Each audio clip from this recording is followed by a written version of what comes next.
Juzi nilikuwa naongea katika bunge, hawa wafanyikazi wa kaunti ya Tana River, Senate report ya 2026 volume 3 inasema wanadai serikali ya kaunti, serikali ya Godhana milioni 542, 542 million, ambayo Godhana na serikali yake wamekata kutoka kwa wafanyikazi wa kaunti.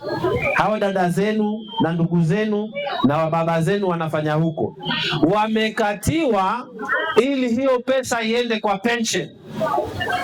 Lakini hiyo pesa haikuenda kwa pension, wamekatiwa mishahara yao, kisha hiyo pesa imepotea hapa katikati. Watu hawapati pension yao.